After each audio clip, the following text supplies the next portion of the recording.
Et salut chers camarades, j'espère que vous passez de bonnes fêtes et bienvenue dans cette nouvelle vidéo qui va être la dernière de l'année 2024 où on continue la lecture de Totalité et Infini par Emmanuel Levinas. Et aujourd'hui on va commencer la deuxième partie de la deuxième section. On va parler de la jouissance et de la représentation. Alors si vous vous rappelez la dernière fois, dans la langue vidéo de la dernière fois, on a vu que la jouissance c'est le fait de vivre sa vie. Mais dans ce cas, la vie est le contenu du vivre. Ou alors elle est l'objet du vivre. Vivre de, c'est vivre de la vie. Mais dans ce cas, la vie que je vis, la vie dont je jouis, n'est pas le simple fait de vivre. Donc, ce dont je jouis ne se confond pas avec le fait de vivre. Comme dit Levinas, si je vis ma vie, la vie que je vis et le fait de la vivre demeurent cependant distincts. Donc certes, la vie elle-même devient son propre contenu, puisque je vis de la vie, je jouis de la vie, et si la vie c'est vivre de la vie, et que vivre de la vie c'est de la jouissance, alors je jouis de la jouissance. Mais jouir et vivre restent distincts. Et pourquoi? C'est à cause de cette histoire de représentation.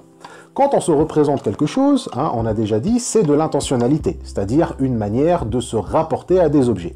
La représentation d'un objet est un rapport avec un objet, c'est une visée vers un objet, et ici, la jouissance, c'est pareil, c'est un rapport avec un objet. Je jouis du pain que je mange, de la musique que j'écoute, des idées qui découlent de ma pensée, etc. Si c'est le cas, alors la jouissance serait comme rapport de la vie avec son contenu. La vie serait une relation avec l'objet, avec le pain, la musique, les idées, etc., qui aboutit à la jouissance. La jouissance est donc une façon dont la vie se rapporte à ses contenus. Donc la jouissance serait une intentionnalité au sens de Husserl, n'est-ce pas? Comme il dit, tout moment de la vie, consciente et même inconsciente, tel que la conscience la devine, est en relation avec un autre que ce moment même. Donc ce que ceci implique, c'est qu'absolument tout dans l'existence humaine s'oriente vers quelque chose. La perception vers le perçu, le désir vers le désiré, toute idée vers un idéatum, toute émotion vers un émouvant, etc. Même l'inconscient, les obscures pensées de notre être, doivent aussi se rapporter à quelque chose d'autre. En d'autres termes, il n'y a pas vraiment de moment présent, puisque celui-ci est toujours soit introspection ou prospection. Si dans le présent on a toujours un rapport avec un objet qui est un autre que le moment même, que le présent, alors dans le présent on n'est jamais vraiment dans le présent. On pense toujours soit à un objet qui est déjà passé ou à un objet futur. Toute représentation de ce micro, par exemple, même si j'y pense là maintenant, genre là maintenant tout de suite je suis en train de faire une représentation de ce micro, la représentation est celle d'un micro qui est soit déjà passé, puisque ce micro ne reste jamais le même, il y a des mouvements dans ces molécules à tout instant, soit il est déjà passé, soit c'est une représentation de ce qu'il peut être dans l'avenir. Mais toute intentionnalité n'est pas juste n'importe quel rapport avec n'importe quel objet. L'intentionnalité, comme on a dit, c'est le rapport de l'existence humaine. Un rapport entre l'eau d'une rivière et les rochers dans l'eau, c'est pas une intentionnalité. Une intentionnalité, c'est avant tout, ça demande en tout cas une conscience. Donc c'est avant tout lié à la représentation. Ou alors la représentation, elle a vraiment une place très privilégiée dans la notion d'intentionnalité. Il s'agit de se rapporter à des objets via une conscience de ces objets-là, donc via une certaine représentation. Si je désire quelque chose, la chose désirée est une représentation de la chose désirée. Je désire une glace par exemple, mais en réalité je désire l'image de la glace que j'ai formée dans ma tête. C'est comme dans la pub en fait, on te montre une représentation d'un burger et c'est ça en fait qu'on désire. Le burger en soi peut être dégueu au final. Donc si la jouissance c'est la condition de l'existence humaine comme dit Levinas, alors si on jouit de quelque chose, alors on jouit dans le sens d'une intentionnalité. On jouit de représentation et non pas de choses elles-mêmes. Vivre la vie et la vie sont donc différents parce que quand je vis la vie, je vis en fait une représentation de la vie, non pas la vie elle-même. Ainsi, la représentation semble occuper une place privilégiée en philosophie parce que c'est la représentation qui est à la base de toute phénoménologie, de toute philosophie première, de toute expérience première. Donc notre rapport avec le monde commence toujours et passe par une représentation. La thèse selon laquelle toute intentionnalité est soit une représentation, soit fondée sur une représentation, domine les Logiske Untersuchungen et revient comme une obsession dans toute l'œuvre ultérieure de Husserl. Alors, les Logistique hein, parce que je vérifie jamais comment on prononce. En fait, c'est un ouvrage, hein, en français, c'est les investigations logiques, hein, c'est une œuvre de Husserl, où il rejette le psychologisme. C'est l'idée que la logique est un produit pur de la psychologie, et ça, on y reviendra. L'important ici, c'est que tout rapport avec un objet, hein, selon Husserl, toute intentionnalité est représentative. Mais si la jouissance se rapporte à un objet, l'objet de la jouissance, hein, alors la jouissance, est aussi représentative. Du coup, on va voir les implications de ça. On va examiner le rapport entre l'intentionnalité husserlienne, hein, basée sur la représentation, et la jouissance. Husserl l'appelle l'intentionnalité théorique de l'acte objectivant, hein, c'est ça, l'intentionnalité basée sur la représentation, c'est ça. Elle est théorique, c'est en fait un acte objectivant, un acte qui va faire des objets, qui va conceptualiser des objets, et donc du coup c'est un acte qui est théorique. Et on va expliquer tout ça, hein, ne vous en faites pas. Alors, premièrement, il faut savoir que l'intentionnalité, elle est nécessaire, hein, pour Lévinas, c'est-à-dire qu'un être dépourvu d'intentionnalité ne peut pas être un être séparé. L'intentionnalité est donc une caractéristique essentielle de la séparation et donc de la jouissance. Le même, hein, c'est-à-dire le moi, pour pouvoir jouir, doit avoir l'intentionnalité qui est la faculté de se représenter. Me représenter des objets signifie que je suis séparé des objets, déjà. Donc du coup, la représentation présuppose la séparation et donc la relation métaphysique avec autrui. La représentation atteste donc de la transcendance. Mais elle contient aussi une tentation à l'idéalisme, comme dit Lévinas, c'est-à-dire que comme tout est vécu pour le sujet comme une représentation, alors le sujet n'aurait pas accès à la réalité. La réalité serait le contenu de son esprit, ses idées, ses représentations, d'où l'idéalisme. Mais là, cette séparation signifie que soit la réalité objective n'existe pas, ou que le sujet n'y a pas accès. Donc si la représentation atteste de la séparation, elle semble alors contradictoire à la jouissance. Quand on pense à la jouissance, on a tendance à imaginer une union, un rapport direct et immédiat avec l'objet de la jouissance, ou une absorption de l'objet par le jouisseur. Mais on a dit la dernière fois que la jouissance n'absorbe pas le non-moi, hein, c'est-à-dire les objets, grâce à la présence d'autrui, justement. Si on prend la représentation comme déracinée, hein, c'est-à-dire sans la relation métaphysique, alors là oui, il semble que représentation et jouissance sont incompatibles. Comme dit Lévinas concernant la représentation, prise en elle-même, en quelque manière déracinée, la représentation semble s'orienter vers un sens opposé à celui de la jouissance et nous permettra de montrer par opposition le dessein intentionnel de la jouissance et de la sensibilité, bien que la représentation soit en réalité tissée et qu'elle en répète l'événement qui est séparation. Donc il faut expliquer en fait comment et pourquoi la représentation n'est pas contraire à la jouissance, et la première étape, c'est de revenir à la notion de Singebung. Dans une langue phrase des familles, Lévinas il dit « La thèse husserlienne sur le primat de l'acte objectivant, où l'on a vu l'attachement excessif de Husserl à la conscience théorétique et qui a servi de prétexte à tous ceux qui accusaient Husserl d'intellectualisme, comme si c'était une accusation, conduit à la philosophie transcendantale, à l'affirmation, si surprenante après les thèmes réalistes que semblait aborder l'idée de l'intentionnalité, que l'objet de la conscience, distinct de la conscience, est quasiment un produit de la conscience comme sens prêté par elle, comme résultat de la Singebung. Alors elle veut dire quoi cette belle phrase ? Alors, si on retire les propositions subordonnées ajoutées par Lévinas, hein, on obtient la thèse suivante. La phrase suivante, pardon. La thèse de Husserl sur le primat de l'acte objectivant conduit à la philosophie transcendantale, à l'affirmation que l'objet de la conscience est le résultat de la Singebung. Ça veut dire quoi ? Alors, déjà, le primat de l'acte objectivant, c'est la représentation. Okay, la représentation est un acte objectivant. On l'appelle acte objectivant parce que la représentation, déjà, c'est un acte. Donc, on se représente quelque chose, on fait quelque chose, une action. Et l'acte est objectivant parce que, littéralement, on forme un objet. Et comme on a dit tout à l'heure, cette représentation est théorique ou théoritique parce qu'elle ne touche pas vraiment l'objet qu'elle représente. Une représentation est toujours théorique parce qu'on ne sait pas en fait si l'objet dans la réalité correspond vraiment à cette représentation.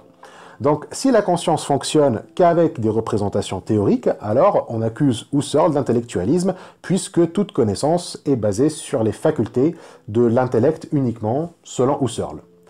On n'a pas accès à la réalité de manière immédiate, mais uniquement à partir de facultés cognitives qui reposent sur la médiation de la représentation, donc sur la théorie.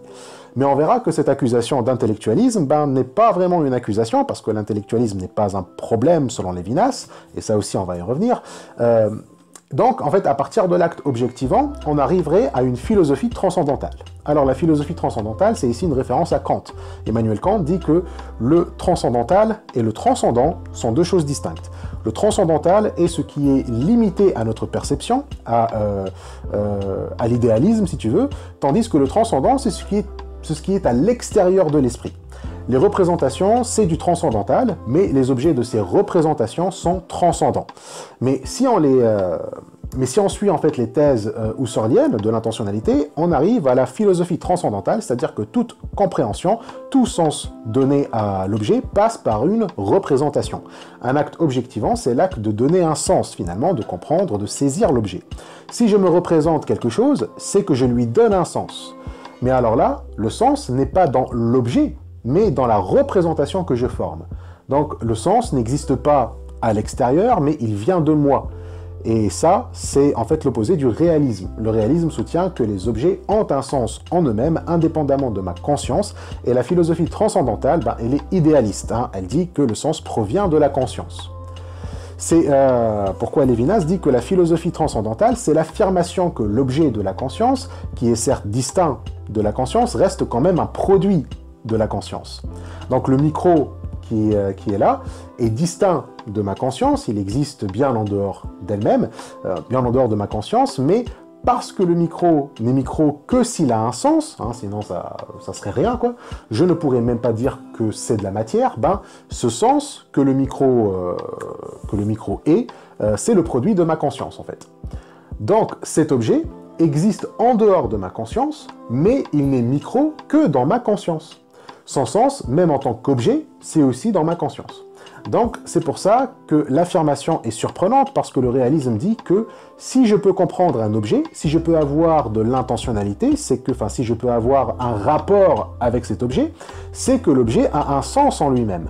Mais Lévinas dit que non, le sens de l'objet est un sens qui lui est prêté par la conscience. Et c'est ça la Singebung, le terme allemand que Husserl utilise et que j'espère que je prononce correctement, pour parler du fait de prêter des sens aux choses. Ainsi, l'acte objectivant, c'est la Singebung. On a déjà dit que la Singebung, c'est le fait de prêter un sens aux choses. La conscience objectivise les choses, elle leur donne un sens. Mais pour le coup, est-ce que Husserl est idéaliste? Pas vraiment. Puisque Husserl fait une distinction entre la représentation et son objet, on peut dire aussi que Husserl est un réaliste, c'est-à-dire que pour lui, la réalité existe au-delà de ma conscience. Mais si le sens de cette réalité n'est pas dans la réalité, mais dans ma conscience, est-ce que ça ne revient pas à nier cette réalité, finalement? Donc Lévinas admet cette hypothèse quand il dit « Dans un certain sens, l'objet de la représentation est bel et bien intérieur à la pensée. Il tombe, malgré son indépendance, sous le pouvoir de la pensée. » Mais si c'est le cas, on peut retomber dans l'idéalisme radical, où l'acte et l'objet de l'acte sont confondus. Si l'objet de la représentation est intérieur à la pensée, alors cet objet est aussi l'acte de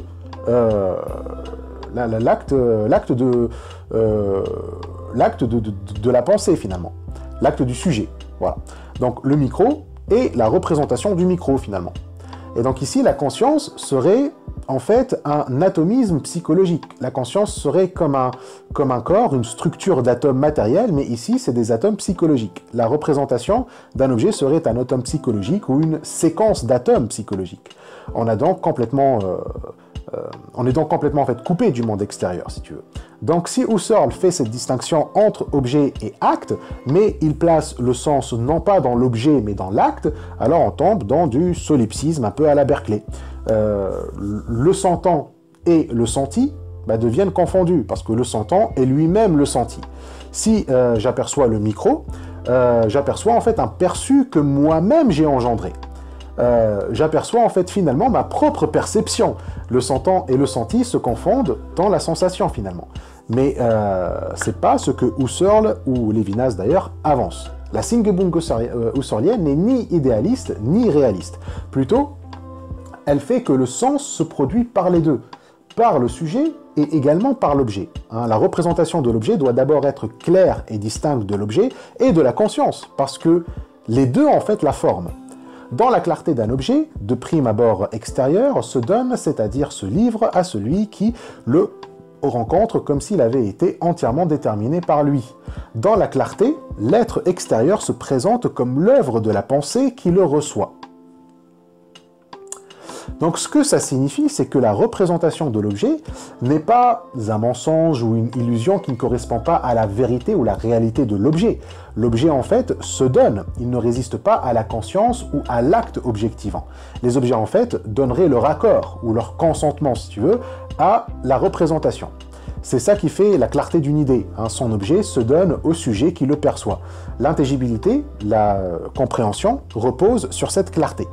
Mais cette clarté repose sur une adéquation entre le penseur et le pensé, entre le sujet et l'objet. L'objet doit jouer le jeu aussi, si on ne veut pas que l'intelligibilité soit du solipsisme. L'objet, donc, participe à l'intelligibilité en se donnant, où en fait il suspend sa résistance d'être extérieur. Donc le pensant exerce une maîtrise sur le pensé, un peu comme un enfant qui explore et qui découvre son environnement. Un enfant sent que rien ne lui résiste.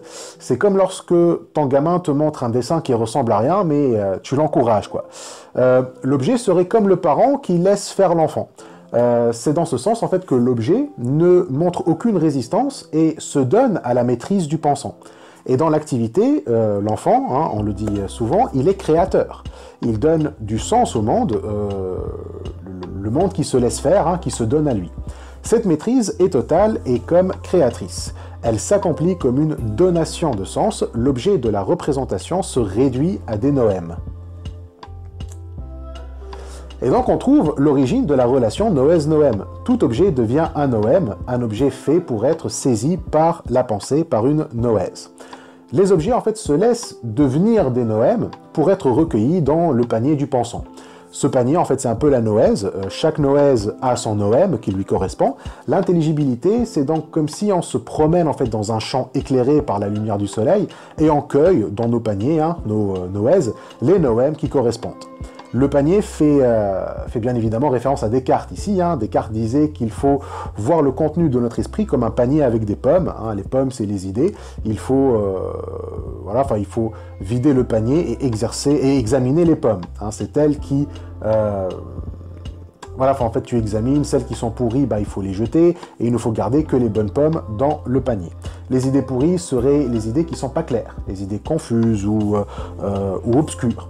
Mais une idée est claire, mais une idée claire, en fait, elle est juste une idée dont son objet, lui, est adéquat. Il faut en fait des pommes qui sont faites pour le panier, et le panier fait pour les recueillir. Donc, clarté, c'est en fait adéquation entre noès et noème. Mais cette adéquation, elle est déjà donnée par l'objet qui se donne, justement, qui se laisse saisir par le pensant. La lumière qui illumine le monde est là pour que le pensant voit les pensées et il peut les saisir sans que celle-ci en fait montre la moindre résistance, pour que celle-ci en fait ne cache rien. Et en gros, c'est de l'ontologie. L'idée claire chez Descartes est une idée toujours présente et donc elle est sans nouveauté. Et donc elle n'a pas de mystère puisqu'il s'agit en fait de dévoiler les choses, de leur retirer toute résistance. L'enfant n'est pas vraiment créateur si tu veux. Même s'il est dans l'idéalisme total, et c'est lui uniquement qui donne du sens aux objets, parce qu'il est dans son égoïsme, il ne donne rien de vraiment nouveau. Idéalisme et réalisme, pour Lévinas, sont tous les deux des philosophies de l'ontologie, où l'extérieur et l'intérieur finissent toujours par se confondre. Et donc, dans cette confusion, le monde, il va perdre toute altérité, il va perdre toute différence. Tout devient le même parce que rien n'ose heurter la pensée du même.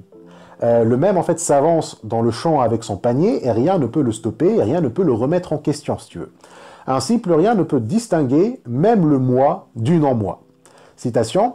Intelligibilité et représentation sont des notions équivalentes. Une extériorité livrant à la pensée dans la clarté et sans impudeur tout son être, c'est-à-dire totalement présente sans que en droit rien heurte la pensée, sans que jamais la pensée se sente indiscrète. la clarté et la disparition de ce qui pourrait heurter. L'intelligibilité, le fait même de la représentation, et la possibilité pour l'autre de se déterminer par le même, sans déterminer le même, sans introduire d'altérité en lui, exercice libre du même, disparition dans le même du moi opposé au non-moi. Voilà, donc la représentation occupe une place exceptionnelle parmi toutes les formes de relations qu'on peut avoir avec des objets, toutes les formes d'intentionnalité qui peuvent exister. La représentation subordonne instantanément tout autre au même. Tout le non-moi, il est subordonné au moi, mais dans cette subordination, le moi et le non-moi, ils sont confondus, ils deviennent le même. Et selon Lévinas, le même y est en relation avec l'autre, mais de telle manière que l'autre n'y détermine pas le même, que c'est toujours le même qui détermine l'autre. Et donc voici l'essence même de la représentation. Dans la représentation, c'est le même qui détermine. Le même détermine l'autre. Réalisme ou idéalisme, dans les deux cas, l'autre est déterminé par le même. On peut dire que dans la représentation, le même ne détermine rien, mais il est déterminé par ce qu'il perçoit. On peut dire que la représentation est indépendante de ma volonté, par exemple, et que donc, en se soumettant à la représentation, je me soumets à la vérité, donc je ne détermine pas l'autre, mais au contraire, je laisse l'autre me déterminer. Si après tout, on va discréditer la représentation, on va aussi discréditer la vérité, puisque son siège est la représentation. C'est ainsi qu'on définit la vérité, après tout. Quand le mouvement de l'objet qui se présente au pensant détermine le pensant. Quand le ciel se présente bleu, la vérité, c'est de dire que le ciel est bleu. La vérité, déjà, est indissociable des représentations. Quelle représentation est vraie, laquelle est fausse, ça c'est un autre débat. Ce qui est sûr, c'est que la vérité est avant tout une représentation. Et je dois adopter une certaine posture face à une représentation vraie. Le ciel est bleu me détermine à dire et croire que le ciel est bleu parce que c'est vrai. Donc on ne peut pas mettre de côté la représentation sous prétexte que le même y détermine l'autre, puisqu'on risque de jeter la vérité. Et en plus, se soumettre à la représentation peut tout autant signifier que c'est le même qui est déterminé par l'autre et pas l'inverse. Cependant, Lévinas a une réponse à cette objection, qui est que si le même est déterminé par l'autre de cette façon, ça ne marche pas non plus. Comme on a déjà dit, la vérité n'est pas une détermination, qu'elle soit celle du même ou de l'autre, car dans une détermination, la subjectivité est écartée. Soit l'autre renonce à sa subjectivité, et donc il n'y a plus que le même, soit le même renonce à la sienne, et il n'y aura plus rien à part l'autre, mais un autre uniforme, ce qui en fait un même aussi. Donc, comme dit Lévinas, si l'objet détermine le pensant, il n'y a pas d'altérité, il n'y a pas de nouveauté. Le sujet même, s'il est soumis à l'objet, ne fait qu'anticiper ce qui existe déjà. Mais l'objet, le détermine, c'est le même, sans le toucher. Donc, il le détermine sans le toucher. Donc, l'objet détermine le même sans le toucher, sans peser sur lui, de telle sorte que le pensant qui se plie aux pensées s'y plie de bonne grâce, comme si l'objet, jusque dans les surprises qu'il réserve à la connaissance, avait été anticipé par le sujet. Alors oui, cette façon de faire profite très bien au même. La représentation permet au même de tout familiariser, ce qui l'arrange. Dans la familiarisation, tout devient sa demeure et donc du coup sa possession. Donc le fait qu'il peut tout anticiper, quelque part ça l'arrange, mais en même temps, ça signifie que rien ne peut non plus lui montrer le chemin, si tu veux, ou le mener quelque part. Aucun éclaireur ne peut lui éclairer un chemin, puisque même la lumière des champs serait elle aussi intégrée au même. On voit donc se dessiner une totalité, en fait. L'âme est quelque chose de divinatoire, selon l'expression de Platon. Il y a une liberté absolue, créatrice antérieure à l'aventureuse entreprise de la main qui se risque vers le but qu'elle cherche, car pour elle, au moins la vision de ce but s'est frayé un passage, s'est déjà projeté. Donc la référence à Platon vient également du Phèdre, où Socrate parle de son daimon. Socrate dit que les discours de la vérité, en fait, relèvent de la divination et de la prophétie. La divination est précisément l'art de deviner les intentions des dieux. On dit deviner parce qu'on ignore ce que ces intentions peuvent être. en patauge, voilà, enfin dans le vide, quand on fait de la prophétie ou de la divination, parce que rien à part l'événement lui-même ne peut soumettre le discours prophétique ou apporter, rien ne peut soutenir, pardon, le discours prophétique ou apporter des preuves et des évidences. L'âme est divinatoire, c'est-à-dire que comme il n'y a rien devant le même ne peut procéder que par divination. Comme dans la prophétie, en fait, il se jette dans un futur qui est techniquement incertain, qui ne repose sur rien à part la projection elle-même. Hein. C'est comme si on prédit le temps qu'il va faire demain, mais sans météo, tu vois. Mais aussi, comme il n'y a rien devant lui, il n'y a que la projection que le même a projetée. Donc, le but projeté par le même est d'un côté risqué, parce qu'il s'aventure vers un but projeté, hein, en terre inconnue, mais comme il n'y a rien dans cette terre inconnue à part le but qu'il a projeté lui-même, alors il est également sûr de l'atteindre.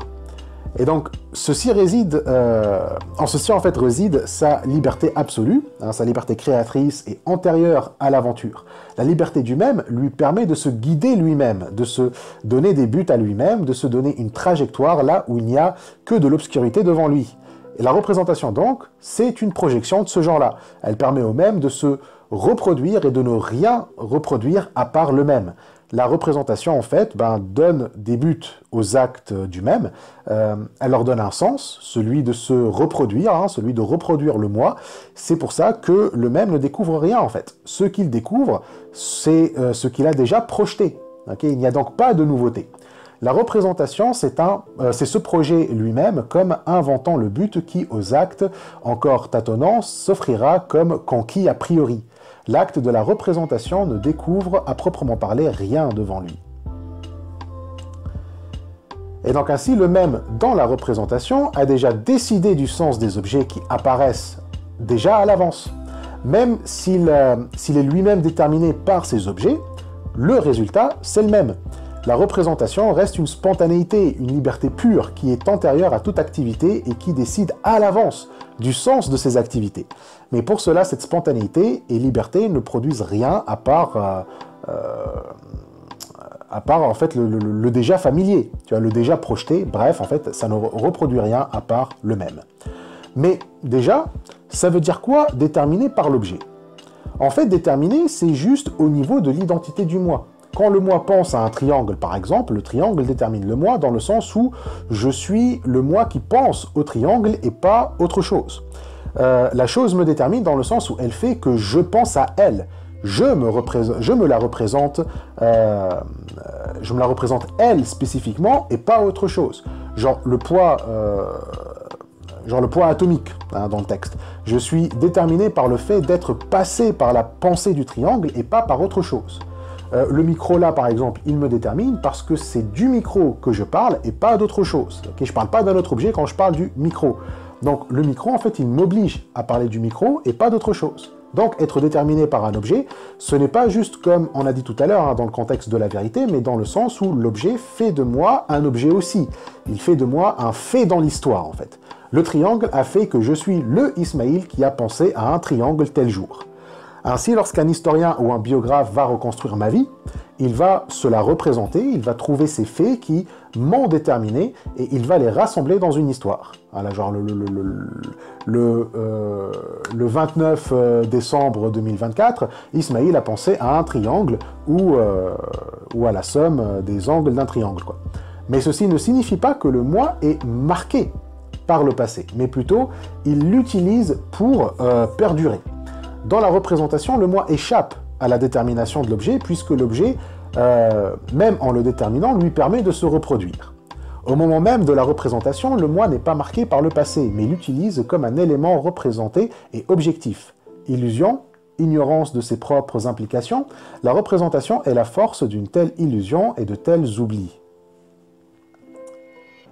Donc au final, le moi utilise les faits, il utilise le passé pour se représenter. Qu'il se souvienne en fait du passé ou qu'il l'oublie, ça n'a pas d'importance. Le passé devient pour le moi comme une ressource qu'il utilise pour se reproduire. Ça peut même être des illusions, on s'en fout. Ainsi, le moi vit toujours dans le présent finalement. Il est le moment présent perpétuel. Il prend ce que l'on a appelé les thèmes, les faits, et il les représente. Okay, la noèse qui cueille des noèmes. La représentation est pur présent, la position d'un pur présent sans attache, même tangentielle avec le temps est la meilleure de la représentation, vide du temps qui s'interprète comme éternité.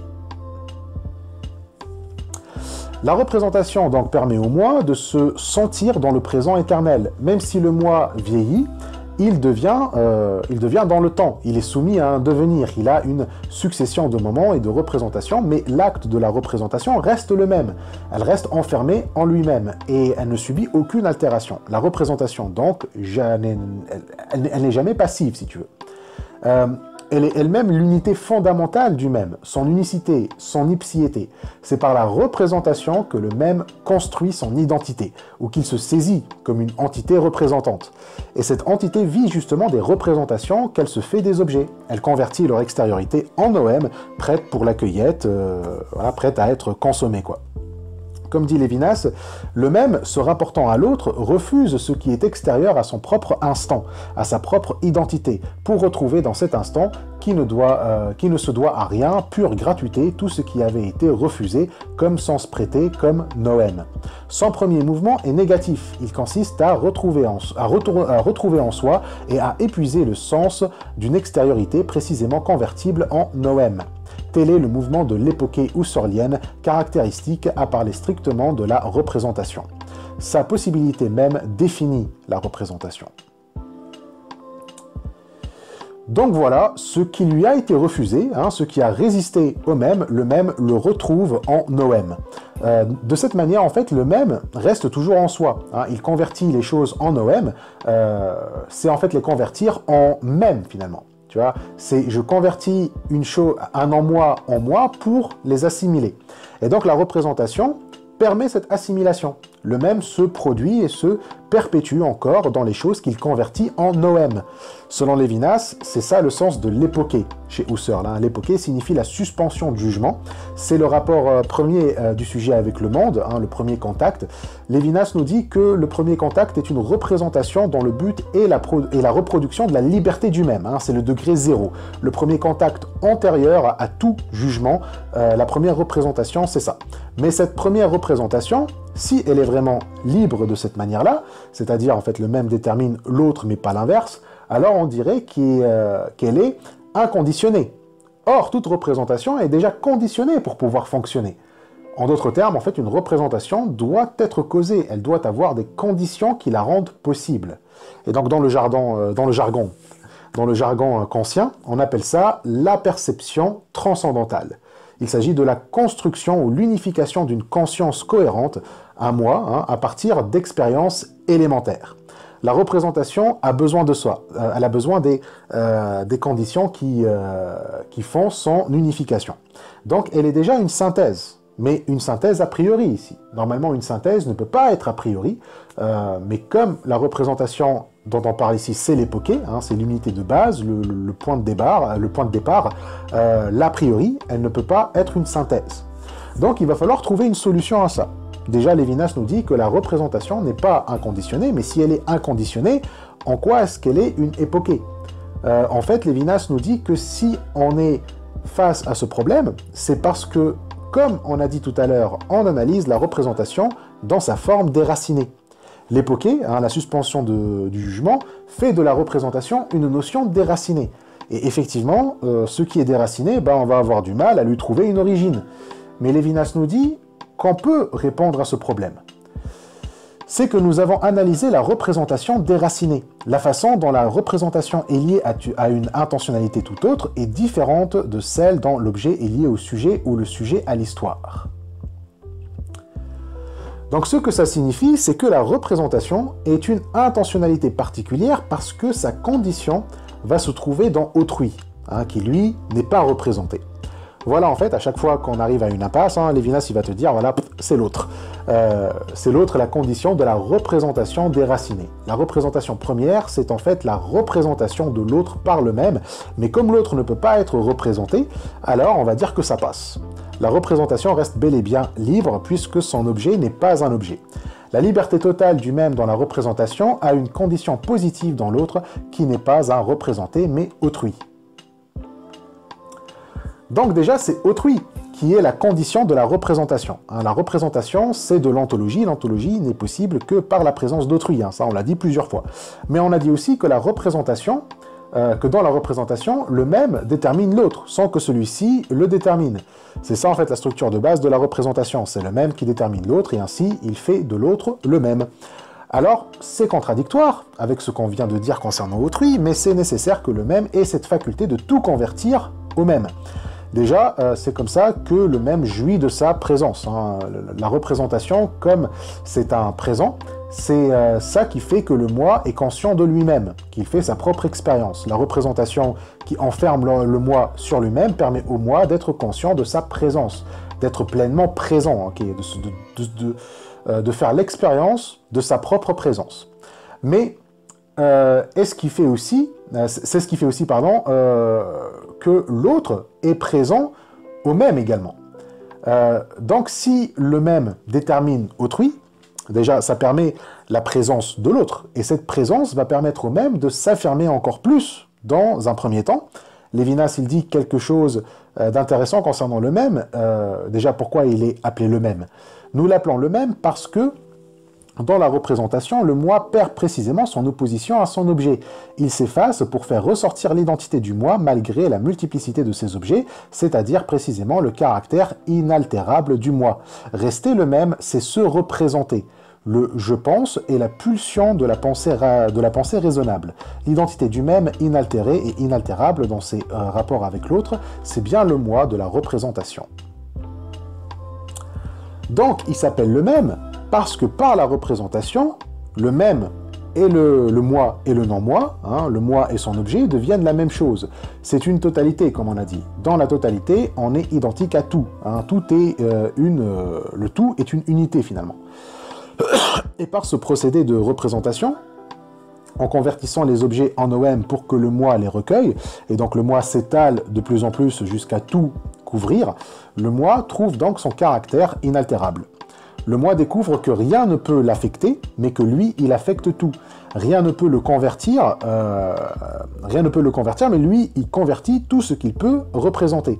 Donc dans la représentation, le moi reste le même. Et comme il se représente lui-même aussi, hein, voilà, il y a aussi le fait de se représenter soi-même, bah, il se cristallise encore plus. Si le même détermine l'autre, c'est parce que le même est inaltérable. L'autre ne peut pas l'altérer. C'est ça en fait la force de la raison, de la pensée raisonnable, hein, du « je pense ». C'est moi qui pense, c'est moi qui représente, c'est moi qui me pense et qui me représente. Le « je pense » en fait atteste de ce caractère inaltérable. Étant inaltérable, son identité devient de plus en plus figée. Plus il découvre ce caractère inaltérable, plus le moi se confond avec l'universel. Il passe d'un être particulier à un être universel. Et donc la totalité devient, elle devient totale, quoi. Le moi, voilà, enfin là, il devient le même. Donc il est identique à tout, ou plutôt tout devient identique au même. À ce niveau, le moi se représente, hein, il écoute sa propre pensée. Il n'y a rien à part lui, donc il ne peut pas écouter ou représenter ce qui n'est pas lui. Donc il s'agit d'une prise de conscience où le moi se surprend lui-même. Sa propre spontanéité est comme une surprise pour le sujet, comme si le moi surprenait ce qui se faisait en dépit de sa pleine maîtrise de moi. Mais ici, le moi fait l'expérience du présent.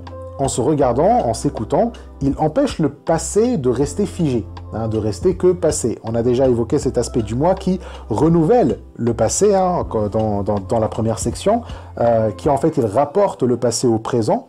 La représentation, littéralement, a ce sens de représenter, de réintroduire les choses passées, hein, de réintroduire les faits, de les réintroduire dans le présent. C'est ça, hein, la surprise finalement, c'est se rendre compte que ce qui est passé, il renaît dès qu'on en prend conscience. Et donc, ce micro, par exemple, hein, il revient au présent quand j'en parle ou quand je me le représente. Il revient certes par la représentation, donc il se donne, il ne me résiste pas, mais ici le même se jouit de son moment présent. Il jouit de son moment présent.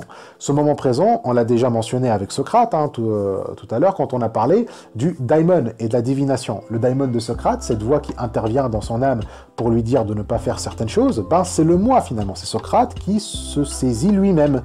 La divination et la prophétie, tout ça, c'est comprendre en fait les intentions divines qui sont en fait la pensée universelle, la pensée du même qui se saisit, qui devient consciente d'elle-même, qui se représente. Donc Socrate se représente dans son daimon. Comme écrit Lévinas, cette génialité est la structure même de la représentation. Retour dans la pensée présente au passé de la pensée, assomption de ce passé dans le présent. Dépassement de ce passé et de ce présent, comme dans le souvenir platonicien où le sujet se hisse à l'éternel. Le moi particulier se confond avec le même, coïncide avec le démon qui lui parle dans la pensée et qui est la pensée universelle. Le moi de la représentation est le passage naturel du particulier à l'universel. La pensée universelle est une pensée à la première personne. Donc oui, le souvenir platonicien, hein, la maïeutique, tout ça, ça suit la même démarche. Si Socrate nous parle d'accoucher des idées, c'est-à-dire qu'il faut, qu'il faut se rappeler, en fait, il faut se rappeler des idées, hein, les idées, la vérité, et dans le passé. Et dans le souvenir, c'est dans le souvenir, en fait, qu'il faut la ramener au présent. Donc, le moi, on a vu que par la maïeutique, il se hisse en fait à l'éternel et à la pensée universelle. La pensée universelle n'est que le moi qui s'élève à l'éternel. Donc, elle est pensée à la première personne. La pensée universelle est un « je pense ». Mais puisque le moi se confond avec la pensée universelle, alors il se dissout dedans. Il devient comme Dieu dans le sens où Dieu est limité par la pensée universelle. La pensée universelle, ça peut être en fait les lois physiques, par exemple. Si Dieu, c'est la pensée universelle, alors Dieu ne peut pas agir indépendamment des lois physiques, sinon il produirait des contradictions. Donc, le créateur de l'univers, s'il n'est pas au-dessus des lois de son propre univers, alors il est son propre univers. Dieu et l'univers sont le même. Donc Dieu n'est pas au-dessus de la constitution de l'univers ou de sa représentation. Et alors là, je parle de Dieu, mais c'est juste pour illustrer le propos. Lévinas ne dit pas ça concernant Dieu, mais le moi qui ressemble au Dieu de Spinoza. Donc le moi, selon Lévinas, et comme on vient de décrire, il constitue l'univers dans la représentation. Donc on est bien dans un idéalisme qui, certes, serait contraire à Spinoza, qui n'est pas idéaliste, mais comme Lévinas le dit, le moi, le créateur, se confond avec sa création. C'est-à-dire en fait qu'il n'est pas séparé, ou plutôt il ne survit pas à cette constitution. C'est pourquoi la Constitution, qui pour l'idéalisme refait l'univers à partir du sujet, n'est pas la liberté d'un moi qui survit à cette Constitution demeurant libre et comme au-dessus des lois qu'il aura constituées. Le moi qui se constitue se dissout dans l'œuvre qu'il comprend et entre dans l'éternel. La création idéaliste, c'est la représentation. Donc la liberté du moi, c'est comme en fait la liberté d'un dieu spinoziste. Sa liberté est du domaine de l'ontologie. Il est libre selon son être, selon les lois de son univers, donc il se dissout dans son œuvre et c'est comme ça qu'il devient éternel. Mais ceci est nécessaire pour le même. Il doit se dissoudre dans le monde qu'il constitue, parce qu'il est adéquat justement au monde. Pour qu'il y ait une relation noès-noëm, le moi et le monde doivent coïncider. Si le même comprend son monde, il peut aborder en fait un monde de manière intelligible. S'il est capable de faire ça, c'est parce qu'il peut se représenter ce monde. S'il peut se le représenter, alors le monde est réduit au même.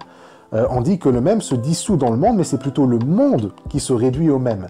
C'est là en fait la corrélation entre représentation et intelligibilité. Être intelligible, c'est être représenté et par là même être a priori. Réduire une réalité à son contenu pensé, c'est la réduire au même. Donc être intelligible, c'est déjà être a priori. Pour que, encore une fois, je reprends l'exemple du micro, pour que ce micro soit intelligible, il faut qu'il existe déjà. Son existence précède la noès qui va le cueillir. Il doit donc être passé pour pouvoir être représenté. Et comme on a dit, quand il est représenté, il est réduit au même. Donc dans la pensée pensante, c'est-à-dire en fait dans la représentation, l'identité du même est encore plus affirmée. Il devient une identité totale. Et comme cette identité est totale, du coup, elle s'accorde sans contradiction avec la réalité. Pourquoi on stresse le sans contradiction ici? C'est parce que la réalité est censée nier cette identité. Le micro est un non-moi, on est d'accord, il est censé nier l'identité du moi. Mais le moi, en le représentant, fait que cette négation du moi s'accorde avec le moi. On trouve ça par exemple dans la dialectique de Hegel, où thèse et antithèse s'accordent dans une synthèse. Les deux oppositions forment un système, une totalité, un même universel. Mais cette réalité, une fois intégrée dans le même, elle se soumet à la spontanéité du moi, et ainsi elle est amenée dans le présent. Le moi, en fait, redonne vie au passé en l'intégrant. La réalité, même la plus pesante, devient très légère dans la pensée qui la pense. Toute antériorité du donné se réduit à l'instantanéité de la pensée et simultanée avec elle surgit dans le présent. Par là, elle prend un sens. Représenter, ce n'est pas seulement rendre à nouveau présent, c'est ramener au présent même une perception actuelle qui s'écoule. Donc, la représentation est constituante parce qu'elle constitue le sens du passé. C'est en ça qu'elle est créatrice. Lorsque je me représente ce micro, je le sors en fait de l'anonymat du passé et je lui donne un sens ici, dans le présent. Il n'y a que dans le présent qu'on donne du sens aux choses. Donc, lorsque le même s'élève au niveau de l'éternel, il fait aussi entrer le monde entier avec lui dans le présent. Donc le monde qui semble d'abord indépendant de la pensée est ramené à l'instantanéité de la pensée, à l'instant présent. Donc, on récapitule, la représentation est constituante en ce sens qu'elle réduit les étangs à des noèmes pour les cueillir et donc les faire entrer à nouveau dans le présent. C'est pas seulement rendre à nouveau présent, comme on a dit, mais faire en fait l'expérience de l'actuel, de ce qui s'écoule là maintenant. Si quelque chose est présente, mais on n'en fait pas l'expérience, elle est considérée comme passée. Mais la saisir par la pensée, c'est ça en fait, c'est ça qui en fait la présence. La philosophie transcendantale à la Kant, donc, qui dit que le sujet constitue son monde dans son esprit, elle prend donc toute une autre importance.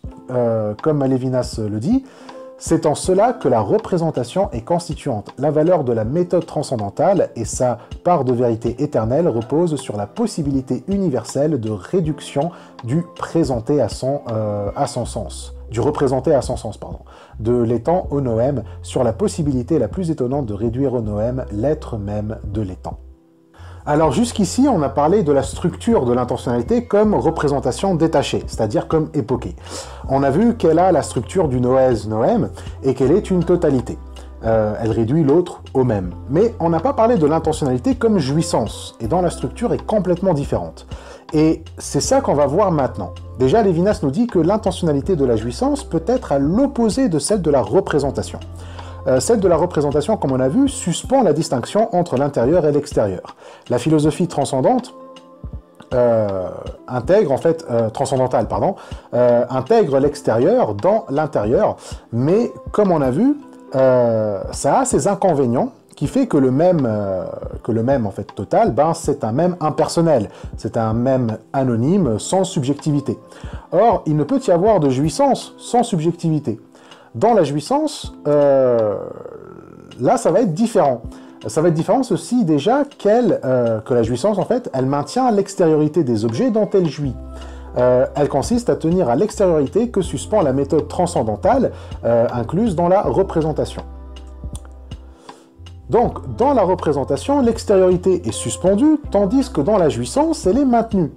Le moi, dans la jouissance, se tient à l'extériorité, en fait. Alors, il faut expliquer ce que ça veut dire. Ça veut dire quoi, en fait, se tenir à l'extériorité? Lévinas nous dit que ça ne veut pas dire affirmer le monde, dire que le monde existe. Il ne suffit pas seulement d'affirmer qu'il y a une extériorité, un monde extérieur au moi. Plutôt, tenir à l'extériorité signifie se poser corporellement dans l'extériorité. En gros, il s'agit d'avoir un corps, et ce corps est en relation avec l'extériorité, c'est-à-dire qu'il peut l'expérimenter. Ainsi, avec le corps, en fait, on se positionne dans le monde extérieur. Mais ce corps, il a un double jeu. C'est-à-dire qu'il est à la fois une élévation, mais aussi un poids qui tire vers le bas. Il est à la fois léger et lourd. Le corps est l'élévation, mais aussi tout le poids de la position. Le corps nu et indigent identifie le centre du monde qu'il perçoit, mais conditionné par sa propre représentation du monde, il est par là comme arraché au centre d'où il partait, telle une eau jaillissant du rocher qui emporte ce rocher. Alors ça veut dire que le corps, déjà, il est élévation, puisque Il nous maintient dans l'extériorité. Hein, le corps est c'est ce qui me permet d'accéder au monde extérieur. Donc, il me sort de mon solipsisme. J'expérimente le monde au-delà du moi, mais en y prenant position au centre. Le corps, donc, me permet de jouir d'un monde dont je suis le centre. Cependant, en même temps que je jouis par le corps, ce même corps, par ses sens, en fait, il va représenter le monde. Le corps est donc à la fois jouissance et représentation, mais la représentation, elle m'arrache au centre, puisque la représentation est conditionnée par le monde. Si je perçois une chose, c'est le monde qui m'oblige à la percevoir ainsi. Donc, le corps, en fait, me place dans le centre du monde, mais en même temps, comme ce corps représente le monde, il est conditionné par ce monde et il est automatiquement arraché de son centre. En gros, c'est normalement le centre qui conditionne la périphérie et pas l'inverse. Si la périphérie se met à conditionner le centre n'est plus le centre. L'eau qui jaillit du rocher et qui en même temps emporte le rocher, avec elle, c'est en fait le rocher qui était censé être le centre, du coup n'est plus le centre. Alors là, on parle du corps nu et indigent dans le sens où on parle d'un corps dans son état vraiment initial. Indigent veut dire pauvre ou vulnérable. Le corps nu, c'est un corps qui juste perçoit le monde, mais dans les données premières en fait, en époquée, en suspension de tout jugement. Mais le corps, lui, n'est pas une chose parmi les choses. Le corps n'est pas en fait comme la pomme ou comme le rocher que je perçois. Il n'est donc pas l'objet d'une représentation. Je ne constitue pas mon corps quand je constitue l'image, comme je constitue l'image de la pomme en fait. Il n'est pas non plus soumis à une pensée, il n'est pas un instrument de la pensée ou obéit à la pensée pour agir. Il n'est pas une relation avec la pensée non plus, comme dans un dualisme à la Malebranche ou Leibniz. Malebranche et Leibniz, qui ne sont pas cités dans le texte, on dit qu'en fait la pensée et le corps juste agissent parallèlement l'un avec l'autre dans une harmonie préétablie par Dieu. Dans le texte de Lévinas, vous avez en fait la phrase suivante. Il dit que le corps n'est pas une chose que je constitue ou que je vois en Dieu en relation avec une pensée, ni instrument d'une pensée gestuelle dont la théorie marquerait simplement une limite.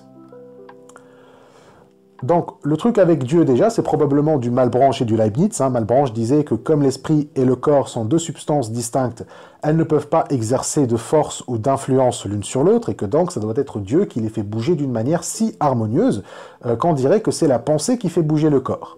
Et donc, du coup, Leibniz, il reprend ce même concept en l'appelant l'harmonie préétablie.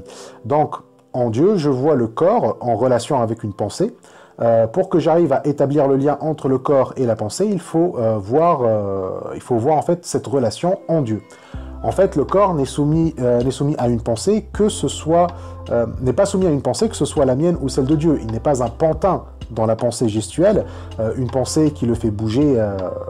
En fait, ici, on concevrait le corps un peu comme à la Platon, un tombeau dans l'âme.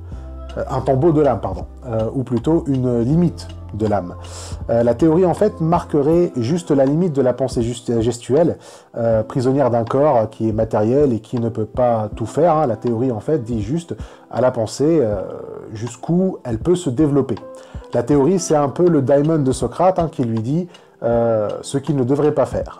La philosophie grecque est d'ailleurs fondée sur le fameux « connais-toi toi-même » dans le sens de « connais tes limites ». Tu es dans un corps qui limite ta pensée, et donc il ne faut pas te croire plus que ce que tu es. Et donc dans cette vision, oui, le corps serait un instrument pour l'âme, et un objet parmi d'autres objets. Il serait ici soumis à la représentation, car il est lui-même soumis à une pensée. Mais Lévinas, il rejette cette conception du corps. Il dit « Le corps nu et indigent est le retournement même irréductible à une pensée de la représentation en vie, de la subjectivité qui représente, en vie qui est supportée par ses représentations et qui en vie. Son indigence, ses besoins affirment l'extériorité comme non constituée avant toute affirmation. » Donc, on a le corps qui retourne la représentation en vie. Comme on a vu tout à l'heure, se représenter quelque chose, c'est l'amener dans le présent. Mais une représentation sans un corps qui en fait l'expérience reste une représentation, reste une image fixe. Donc il faut un corps pour que la représentation en question devienne vivante, qu'elle prenne vie. Donc c'est le corps en fait qui donne vie à la représentation. C'est pour ça que c'est un retournement. Une chose existait, elle était vivante, puis elle devient passée, mais la représentation l'a saisit de nouveau, et ce corps, il va retourner cette représentation en vie, il va la faire renaître de nouveau. Et bien sûr, ce retournement ne peut pas être réductible à une pensée parce que s'il est réductible à une pensée, ben, il est aussi une représentation. Donc on aurait on aurait ce qui retourne une représentation en vie, il serait lui-même une représentation. Et donc ça va être un peu absurde, ça va être en fait un truc circulaire. Ce qui donne vie à la représentation ne peut pas être une représentation, quoi. Et ainsi, le corps permet à la subjectivité de jouir. La subjectivité qui représente a besoin d'un corps pour vivre de ses représentations.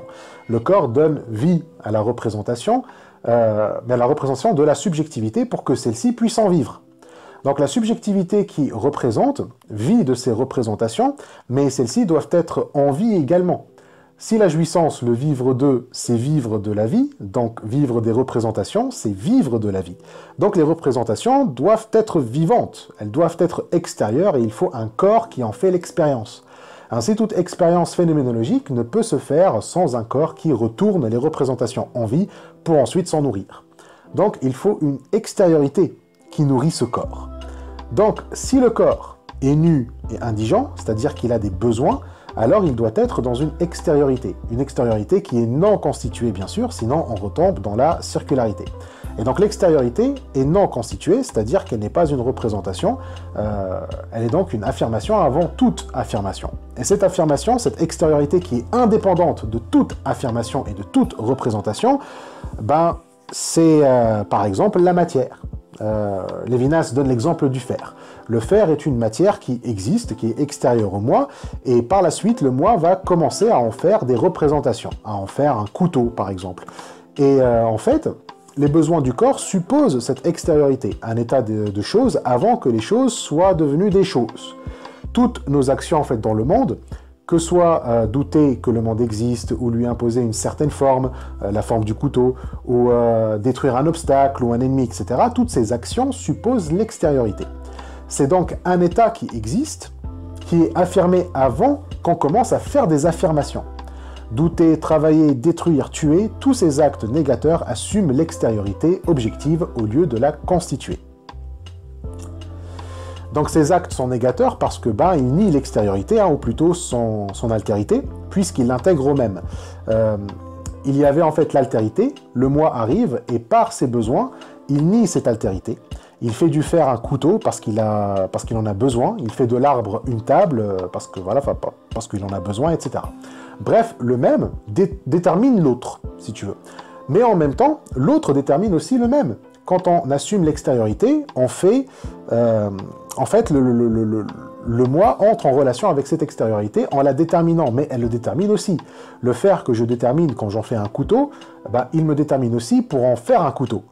On a déjà expliqué ça tout à l'heure, avec le truc de la représentation. Mais quand on parle de relation, on ne parle pas de réciprocité. Comme il dit, mais la façon dont il est déterminé ne nous ramène pas simplement à la réciprocité désignée par la troisième catégorie kantienne de la relation. Alors, pour rappel, les catégories kantiennes, c'est des concepts avec lesquels on est et qui sont le point de départ pour l'entendement. Quand on distinguait quatre, quantité, qualité, relation et modalité, ces quatre catégories forment les bases de l'entendement, de la connaissance avant l'expérience, c'est-à-dire en fait des concepts a priori. Une catégorie, c'est ce qui peut être dit d'un objet, c'est une propriété. Une chose existe en telle quantité, en telle qualité, elle existe selon telle modalité et en relation avec autre chose, etc. C'est des prédicats d'objets. Dans la catégorie de la relation, on a trois manières de la saisir, soit en inhérence, soit en causalité, ou alors en réciprocité. Inhérence, ça on s'en fout un petit peu, c'est pas le plus important. La causalité, c'est simple, c'est A à cause B, et A est donc compris en relation avec B comme sa cause, et dans la réciprocité, les substances A, B, C, D, etc., ils vont s'affecter simultanément et analytiquement. A affecte B et B affecte A au même moment et ne peuvent pas être autrement, quoi. Par exemple, la phrase bachelier est un non marié, un bachelier c'est un non marié, ou un bachelier est non marié, n'a de sens que parce qu'on comprend les définitions d'un bachelier par rapport à la définition d'un mariage. On ne comprend là que dans la relation avec l'autre. Donc le mariage détermine le bachelier qui détermine la notion de mariage. Donc là, le même et l'autre se déterminent en relation l'un avec l'autre. Mais Lévinas nous dit que c'est pas comme ça que se fait la relation avec le même et l'autre, avec l'autre avec un petit a. La façon dont le même est déterminé par l'autre et qui dessine le plan où se situent les actes négateurs eux-mêmes est précisément la façon désignée plus haut par vivre deux. Donc lorsque le même est déterminé par l'autre par l'extériorité, il est déterminé dans le sens où il en jouit. Le vivre deux, c'est la jouissance. Quand l'autre détermine le même est en jouissance, parce que la détermination, qui est la jouissance, déjà s'accomplit par le corps. La détermination du même par l'autre se fait par le corps du même. Et le corps du même, qu'est-ce qu'il veut faire? Il veut s'accomplir, ou plutôt accomplir la position du même sur Terre. Il veut me donner une vision de moi qui n'est possible que sur la Terre, et cette vision est fondée. Elle est accomplie par des images de ma perception. Mon corps reflète le même dans le monde qu'il aperçoit. Je vois le monde et de ces images, il y a une image plus grande qui se crée, et de cette image-là, je m'accomplis. Lévinas en fait donne une métaphore pour saisir le truc, comme si un peintre s'apercevait qu'il descendait du tableau qu'il est en train de peindre. Donc la détermination du même par l'autre, c'est dans ce sens-là. L'autre me positionne dans un monde, dans un paysage que je constitue par la représentation, comme un peintre peint un tableau, et en peignant ce tableau, je me rends compte que c'est moi qui le peins. Donc tous les objets du paysage que je représente dans mon cerveau ou par mon pinceau sont en fait des objets dont je vis, des objets qui me font jouir, qui me font vivre ma vie, qui me font découvrir mon ipsiété. Donc la corporéité, ou la corporalité, c'est prendre pied dans un monde que je constitue. Et ainsi, la détermination du même par l'autre consiste à me déterminer par ma position. Mais en se faisant, le même peut enfin jouir. Il peut exister comme être heureux et libre. La jouissance n'est précisément possible que parce qu'il y a un monde qui est indépendant et où je me positionne. La jouissance ne peut se faire si le même est seul au monde, quoi. Jouir de ces représentations n'a pas de sens, en fait, s'il n'y a pas de monde extérieur. Donc la représentation, elle se contente juste de transformer l'extériorité en noème, en pomme, qui va être saisie par le panier de la noëse, mais la jouissance retourne ce mouvement, elle ramène le noème à son extériorité. Elle libère le monde de l'emprise de la pensée, en fait. Le processus de la constitution qui se joue partout où il y a représentation se renverse dans le vivre d'eux. Ce dont je vis n'est pas dans ma vie comme le représenté qui est intérieur à la représentation dans l'éternité du même ou dans le présent inconditionné de la cogitation. Donc c'est clair, en fait, la jouissance renverse la représentation. L'objet de ma jouissance est en fait hors de moi, hors du présent inconditionné et l'éternité du même. Cet objet, en fait, dans l'extériorité, déborde le sens que lui attribue le même dans la représentation. L'objet, quand il est constitué dans la représentation, est réduit au sens que je lui donne. Mais il déborde ce sens dans la jouissance. Dans la jouissance, le constitué déborde le constituant. Mais en le débordant, le constitué devient la nourriture du constituant. Le débordement du sens, c'est l'alimentation du sens. Pour qu'il y ait sens, il faut une abondance de son alimentation, il faut un surplus. S'il y a autant de sens que d'alimentation, alors il n'y aura pas de sens. Comme on a vu, en fait, la condition possible pour une relation noèse-noème, c'est seulement s'il y a un surplus qui ne peut jamais être thématisé, qui ne peut jamais être réduit à un noème. Donc, le conditionnement ici, c'est-à-dire ce qui rend le sens possible, c'est ce débordement. L'aliment n'est donc pas un corrélatif représenté, en fait. Comme dit Lévinas, l'aliment conditionne la pensée même qui le penserait comme condition. On ne peut pas faire plus fondamental que ça, en fait. Même lorsque la pensée pense elle-même, c'est-à-dire qu'elle pense à sa propre condition, cette pensée-là est conditionnée par l'aliment. Donc l'aliment, c'est la condition absolue de la pensée. Mais lorsqu'on dit que l'aliment conditionne la pensée, qui le pense comme condition, ça veut pas dire que la pensée se rend compte du conditionnement après coup. C'est pas qu'il y a conditionnement de la pensée par l'aliment et après la pensée se rend compte que l'aliment est sa condition. Plutôt, le conditionnement se fait au moment de la représentation ou de la constitution. L'aliment conditionne la pensée dès que la pensée s'exerce. L'aliment, le surplus, est donc dans la relation entre le constituant et le constitué. entre le représentant et le représenté. Il donne l'exemple de manger. Voilà. Quand on mange, Lévinas dit, on ne se contente pas seulement de produire une réaction chimique, il ne s'agit pas non plus uniquement d'un ensemble de sensations. L'acte de manger ne se réduit pas à la chimie ou au plaisir et sensations gastronomiques.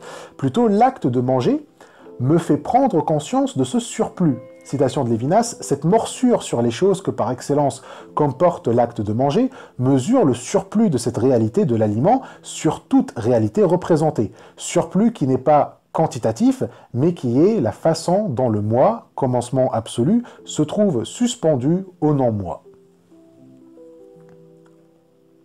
Donc le surplus est la façon dont le moi se trouve suspendu au non-moi.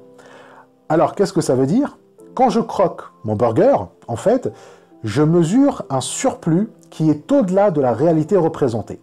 La réalité représentée, c'est de la nourriture que je tiens entre mes mains et que je saisis comme burger. Okay, lorsque je mange un burger, je mange en fait une représentation, une image formée par la culture et par la publicité, enfin bref.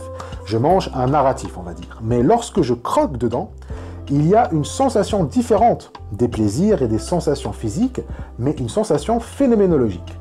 Il y a quelque chose qui n'est pas prise dans la représentation. Cette chose que je ne peux pas quantifier, ben c'est le surplus.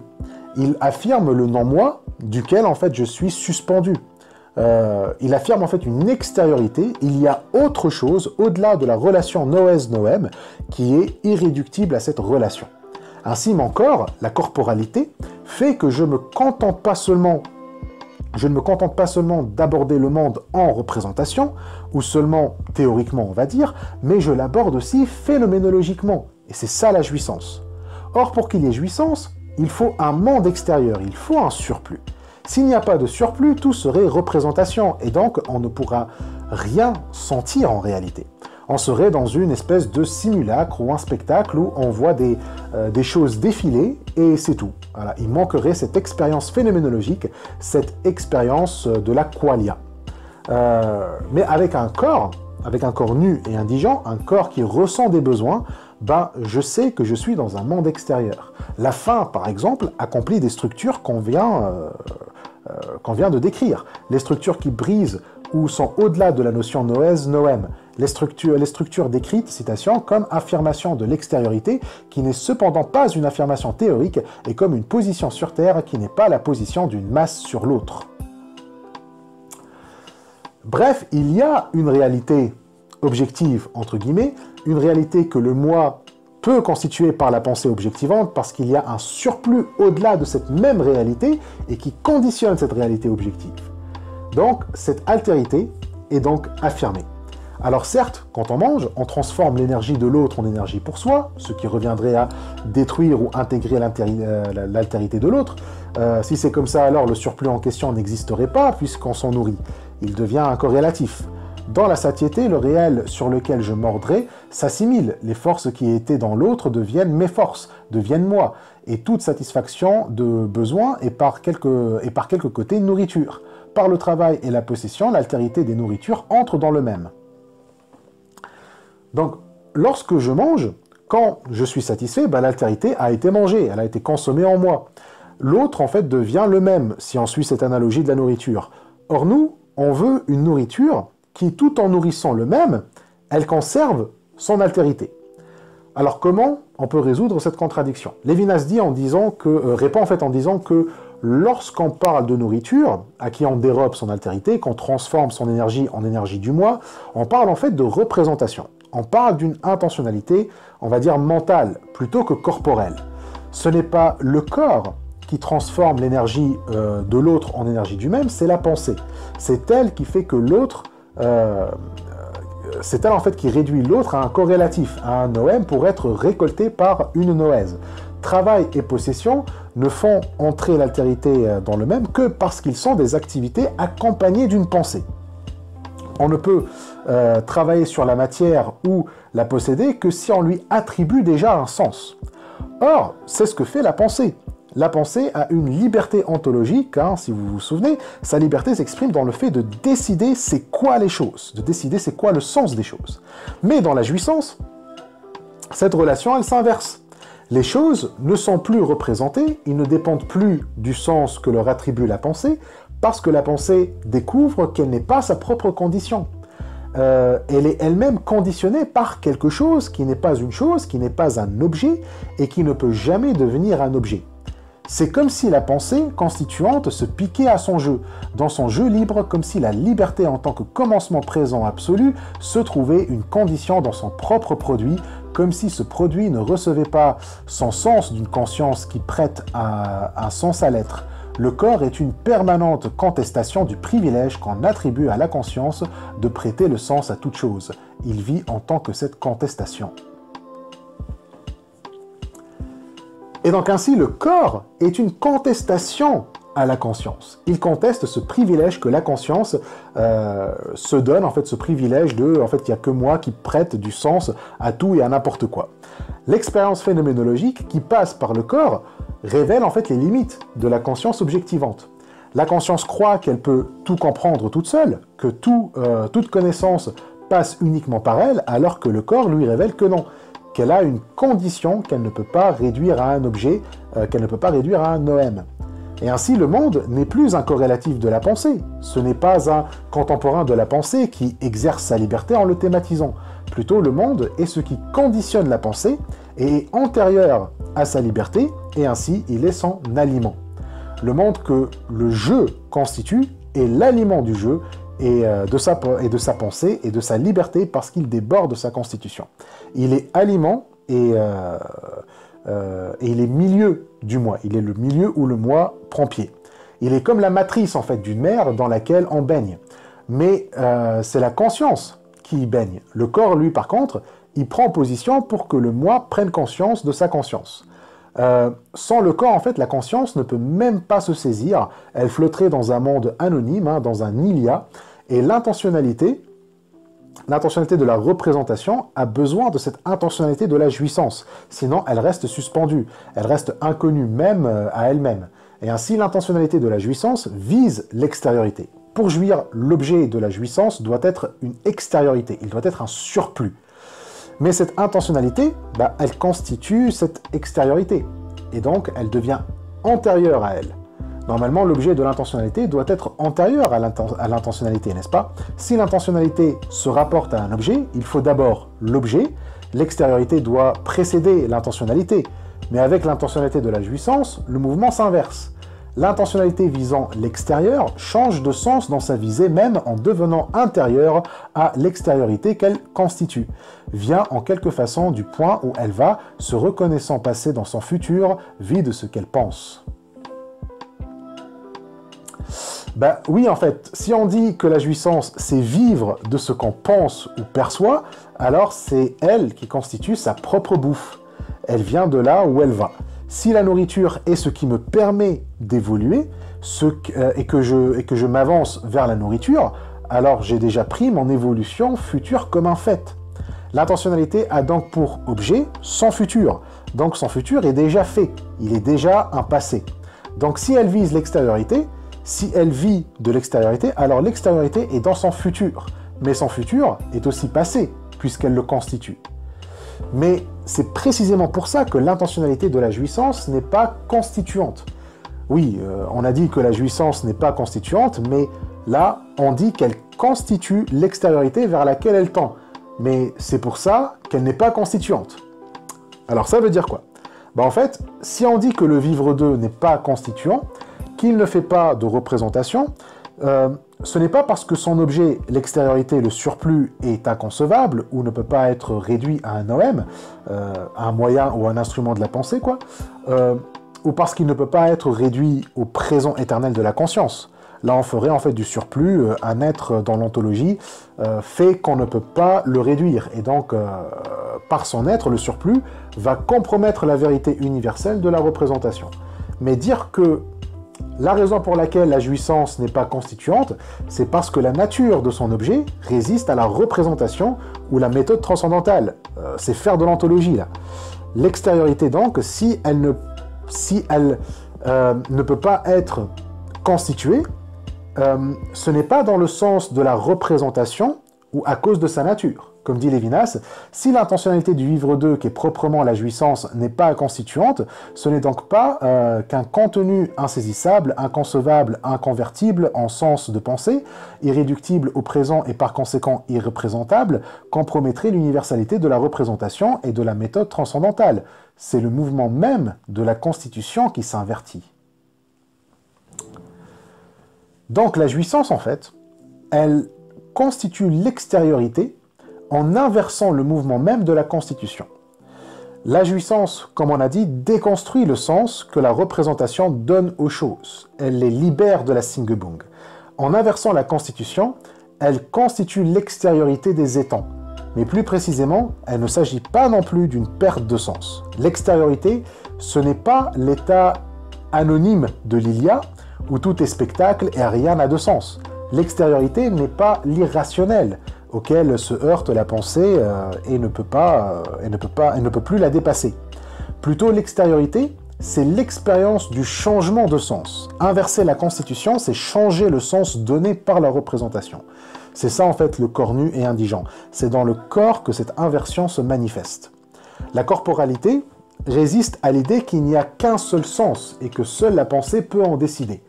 Le corps, plutôt, signale une pluralité de sens. Lévinas nous dit que Descartes a vu ce potentiel du corps dans sa critique sur les sens. Les sens plutôt, qui peuvent nous tromper, en réalité c'est parce que les sens renvoient à cette multiplicité. Ce n'est pas qu'on se trompe, selon l'analyse de Lévinas du discours de Descartes. Ce n'est pas que les sens nous trompent, c'est plutôt en fait les sens nous font submerger par la quantité de sens alternatifs qu'une chose peut avoir. Donc les sens sensibles, ils ne nous trompent pas, en fait ils nous montrent qu'il y a plein de sens alternatifs qu'une chose peut avoir. Le corps réagit à cette infinité de possibilités et ça dérange la pensée. Descartes a finalement rangé les sens dans le rang de l'utile, après les avoir retirés du rang des idées claires et distinctes. Et c'est pas sans raison. Si Descartes a discrédité les sens, la sensibilité, les sens sensibles, il a néanmoins compris que les sens ouvrent quand même sur une connaissance, contrairement à Husserl, qui, selon Lévinas, a voulu tout réduire au noème. La phénoménologie husserlienne ne conçoit aucune limite à la noématisation, contrairement à Descartes. Pour lui, la noématisation, elle a une limite. Ce n'est pas tout qui peut être réduit à une idée claire et distincte, et c'est ça que faisait comprendre le corps à Descartes. Ce que Descartes a compris, c'est que les sens lui montrent ce qui n'est pas clair et distinct. Il les a certes mis de côté, ou les a classés au rang de l'utile seulement, mais au moins il a vu ça. Il n'y a pas que le mouvement de la pensée, mais il y a aussi un autre mouvement radicalement distinct de la pensée, et ce mouvement se manifeste lorsque la constitution par la pensée se trouve une condition dans ce qu'elle a librement accueilli ou refusé quand le représenté vire en passé qui n'aurait pas traversé le présent de la représentation comme un passé absolu ne recevant pas son sens de la mémoire. Donc, dans la constitution par la pensée, la représentation a bien évidemment accueilli ou refusé quelque chose. Mais dans ce qu'elle a accueilli, il y a sa condition. Et c'est en trouvant cette condition que ce deuxième mouvement se manifeste. Le deuxième mouvement, c'est l'intentionnalité de la jouissance. Jouir, c'est donc trouver la condition de la constitution de la pensée. C'est se rendre compte qu'il y a un surplus qui n'est pas passé par le processus de la représentation. Comme on a dit tout à l'heure, la représentation amène le passé au présent, mais le surplus, lui, reste dans le passé. On trouve un passé dans le représenté, un passé qui n'est pas touché par la représentation ou par la mémoire. Quand on se souvient du passé, on lui donne un sens, on le ramène au présent pour le représenter. Mais dans la jouissance, on trouve un passé absolu. La jouissance constitue donc un passé absolu qui ne peut pas être touché par le présent. Étant un passé absolu, même s'il est constitué, il demeure non constitué, parce qu'il n'arrive ni dans le présent, comme dans la représentation, ni après le présent, donc dans le futur, quoi. Ce n'est pas genre il y a d'abord la représentation et puis le monde duquel je vis. La représentation serait là genre une toile de fond de la réalité, et j'ajouterai des valeurs à cette représentation pour pouvoir y vivre et habiter. Non, le monde que j'habite est ni une entité ontologique, ni axiologique. Si l'est, il est représentation. Or, ce n'est pas la représentation qui conditionne ma jouissance, mais l'inverse. Le présent de la représentation n'est possible que s'il y a le passé absolu. En jouissant, je suis déjà dans le passé qui conditionne mon présent. Dès que je me représente, je jouis aussi car instantanément, la constitution que je représente s'inverse en condition.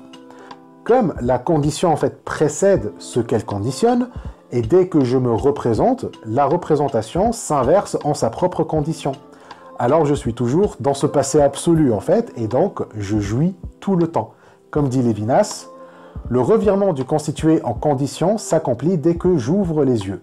Je n'ouvre les yeux qu'en jouissant déjà du spectacle. L'objectivation, partant en quelque façon du centre de l'être pensant, manifeste dès son contact avec la Terre une excentricité. Ce que le sujet contient comme représenté est aussi ce qui supporte et nourrit son activité de sujet. Le représenté, le présent, est fait. Il est déjà du passé. Et voilà pour aujourd'hui, on va s'arrêter là. Donc on a vu en fait les différences entre la jouissance et la représentation. Alors on a vu seulement en fait quelques trucs de base. Dès la semaine prochaine, on va continuer à parler plus en profondeur en fait de la jouissance et de la représentation, notamment avec le rapport avec les objets, avec les ustensiles surtout. Et on va aussi parler de la sensibilité. C'est quoi en fait exactement la sensibilité?